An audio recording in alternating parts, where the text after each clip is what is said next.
called PERMA. It's an acronym called PERMA, and it stands for positive emotions, a sense of engagement, great relationships, a sense of meaning, and a feeling of accomplishment.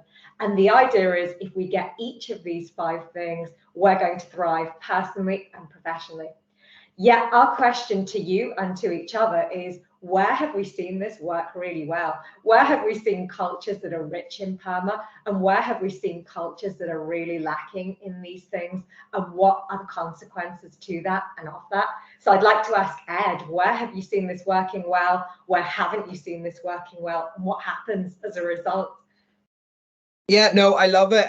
I like, so much about positive psychology in terms of how that massively affects and impacts our ability to perform better, for people to feel better, to want to work where they work and want to do everything possible to see those organizations succeed. And the problem for me has been where you see a disconnect between talking a good game and what that actually looks and feels like for people in those organizations. And so where I've seen it work really well typically is startups, maybe 24 months in, they're not clinging on to survival, and they've got some clients and they're moving, and they're on that journey. Because what typically you see with startups is a new approach to everything. So it's not the same old techniques, the same old approaches. Send a survey, send an email, we'll check in with you biannually. How are you doing? People tell us this. They're thinking of really sort of creative ways to engage with their people.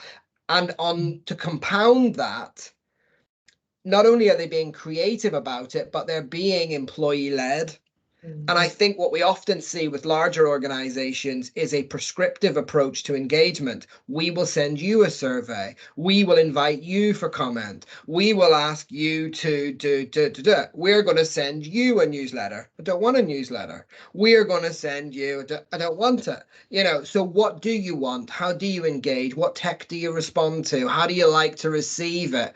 And from an inclusion point of view, we want to make sure that all those channels are as inclusive as possible, and also that they respond to the age and the preferences of the people who's receiving that content.